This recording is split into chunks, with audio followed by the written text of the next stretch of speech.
Sa mga motorista, sarado po ang Rojas Boulevard EDSA flyover northbound. Simula po yan ngayong araw. Ito ay para bigyang daan na ang pagkukumpuni.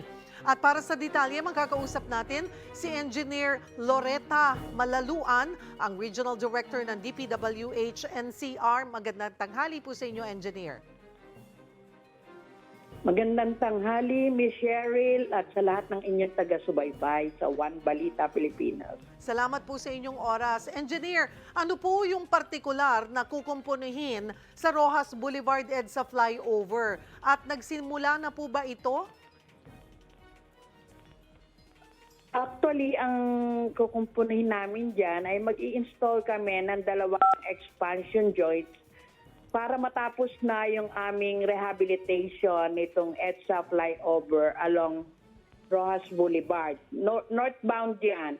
At ito'y magsisimula, binigyan kami ng permiso ng MMDA na to resume from December 26 to December 30. Ito po yung magsisimula, alam ko magsasara siya ngayong alas 12 ng tanghali po. Ano po ang purpose ulit ng expansion joints?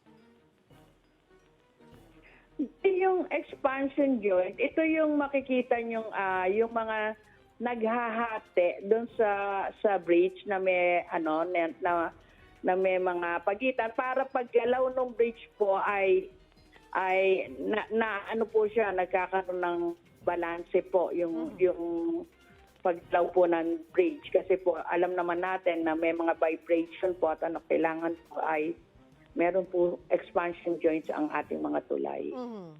Gaano po kahaba, Engineer, ito pong isasara ito pong isasara ngayon? Actually, ngayon na pong tanghali na kalsada.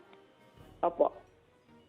Bali, ito po yung yung EDSA flyover natin po. Ang isasara po natin ay yung northbound. Magmula po, parang gano'n po Opo. Okay, I'm not familiar. Pasensya na po, I'm not familiar. Dito po sa Rojas Boulevard, Tulay po EDSA ito, flyover, tulay. northbound. So ano pong alternatibong ruta ang pwedeng daanan po ng mga motorista?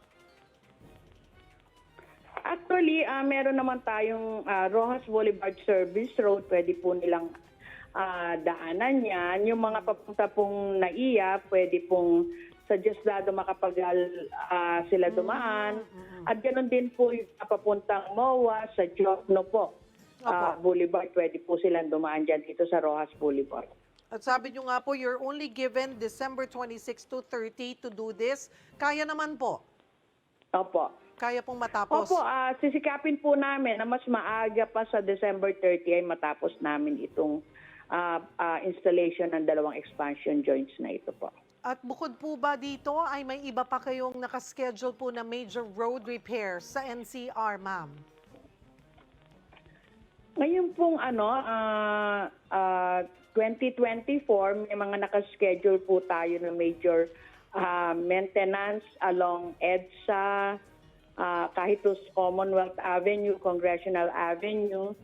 Meron din po tayong pagsasaayos pa na ibang tulay tulad sa Delpan Bridge, dito sa may port area, yung mga Kamuning flyover natin, yung dito sa may EDSA din, yung Quezon Avenue flyover, sa EDSA din po yan, meron din po tayong sa Libis Bridge, Magallanes. Marami po tayong nakalinya ngayon 2024. 2024, Kasi pero... po itong mga... Opo.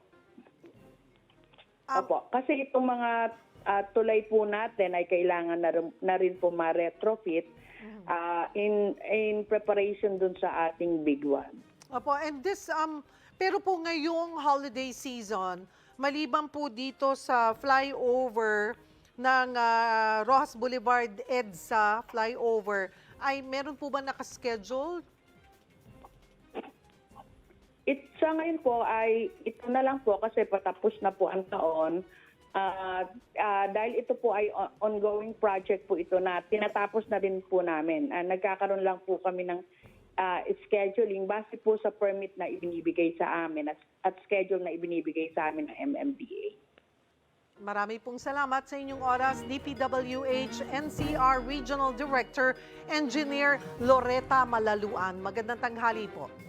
Sariwang balita ba ang hanap mo? Simple lang. I-click mo na ang subscribe button at ang notification bell para lagi kang updated sa mga balitang dapat mong malaman.